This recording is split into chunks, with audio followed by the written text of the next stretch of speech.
Fa gairebé 10.000 anys que els nostres amics peluts van començar a conviure amb els humans. Ara viuen a les nostres cases i ja no han de sortir a caçar per obtenir l'aliment. Es poden dedicar a les seves dues grans passions, menjar i dormir. Com si a vosaltres no us agradés! Riau! Però segur que heu vist algun gat caçant per diversió. Això és perquè els gats encara mantenen l'instint de quan eren animals salvatges, com els seus cosins grans, els tigres, els lleons i els guepards. Avui, gràcies a aquests felins, aprendrem què és la massa. I el quilo? La massa expressa la quantitat de matèria que té un cos. Si comparem una cria de gat amb un tigre, podem intuir que el tigre té molta més quantitat de matèria, o sigui, que pesa molt més que no pas un gatet acabat de néixer. Té més massa. Un gat, nivell gatet curiós. Mireu aquest animal tan majestuós. És un tigre siberià. Oh, com el seu nom indica, viu a Sibèria i també al nord de la Xina. Malauradament, aquesta espècie està en perill d'extinció i només en queden 500 exemplars al món. Per això és molt important que entre tots els protegim. Sí, que són els nostres cosinets. Bé, cosinots. Un tigre siberià pesa de mitjana uns 230 quilos, però... I els altres grans felins, quan pesen? O dit d'una altra manera, quina és la seva massa? Els lleons pesen uns 180 quilos i viuen majoritàriament a l'Àfrica. Quina cavallera! Em deixaré els cabells llargs. Els lleons mengen cada dia entre 5 i 7 quilos de carn per mantenir-se actius i poder córrer per la sabana.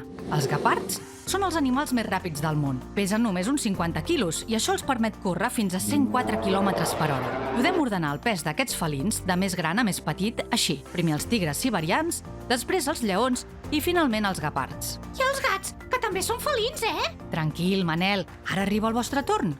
2 gats, nivell gat intel·ligent. En Marrameu acaba de néixer. És un gatet molt bonic. El veterinari l'ha pesat. Oh, l'agulla no arriba ni a marcar 1 quilo. Hi ha alguna unitat més petita per saber quan pesa en Marrameu? Sí, el gram. 1 quilo són 1.000 grams, però en Marrameu pesa només 100 grams. D'aquí uns anys sí que pesarà uns quants quilos. Un gat adult pesa uns 4 quilos de mitjana. Amb aquesta informació, podem saber quanta massa guanyarà en Marrameu quan sigui gran? Sí, per saber-ho, primer hem de passar els quilos a grams. Si 1 quilo són 1.000 grams, hem de fer una multiplicació. En Marrameu, quan sigui gran, pesarà uns 4.000 grams, és a dir, 4 quilos. Ara que ja sabem quan pesa en Marrameu quan és petit i sabem quan pesarà aproximadament quan sigui gran, podem comparar els seus pesos fàcilment en grams. Si volem saber quanta massa guanyarà en Marrameu amb els anys, hem de fer una resta. 4.000 grams menys 100 grams són 3.900 grams. Qui t'ha vist i qui et veu, Marrameu? Però, i si volem expressar unitats d'animals que pesen molt com els elefants? L'elefant més gros del món va arribar a pesar 12.000 quilos. Com podem expressar aquest pes en una xifra més petita? Ho farem gràcies a la tona. Una tona són 1.000 quilos. Per tant, si volem saber quantes tones va pesar l'elefant de 12.000 quilos, hem de dividir 12.000 entre 1.000. Quan tenim una divisió amb zeros al dividend i al divisor, podem resoldre-la directament eliminant el mateix nombre de zeros a cada banda. Per tant, 12.000 quilos entre 1.000 són 12 tones. En resum, el gram, el quilo i la tona es fan servir sovint per indicar la massa de les coses. Mesurem en grams el pes d'una barra de mantega, d'un grapat d'avellanes. Mesurem en quilos el pes d'una persona, d'un sac de patates.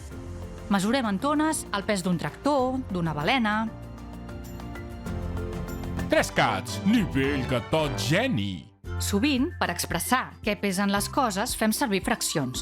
Per exemple, quan anem al forn diem «vull una barra de quart». Aquest quart fa referència a un quart de quilo, que s'expressa així en forma de fracció. Jo amb una barra de quart no en tinc ni per què et començar.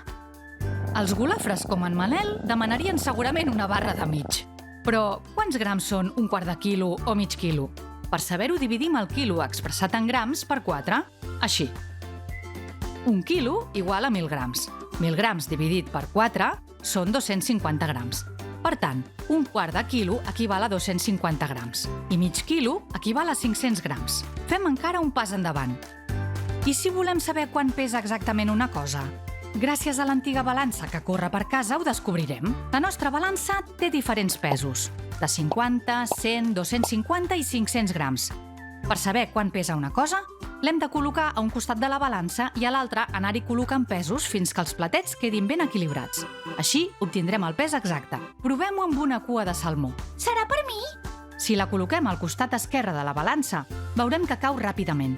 Això passa perquè encara no hem col·locat cap pes a l'altre costat. Provem de posar-hi el de 100 grams. Ara veiem que, tot i que encara cau cap a l'esquerra, ja no cau tan de pressa. Ens hi estem acostant. Provem d'afegir-hi el pes de 250 grams. Vaja, ara cau cap a la dreta, al costat dels pesos. Això vol dir que ens hem passat i que, per tant, el pes de la cua de salmó està entre 100 i 350 grams, que és la suma de 100 més 250. Provem de canviar el pes de 250 per 2 de 100. Sí, hem trobat l'equilibri a la balança. Per tant, la cua de salmó pesa 100 més 100 més 100, igual a 300 grams. Això sí que és un menjar equilibrat. El Cat Repte! Què pesa més, 1 quilo de pedres o 2.000 grams de plomes? Pista! Converteix el quilo a grams. I la solució és...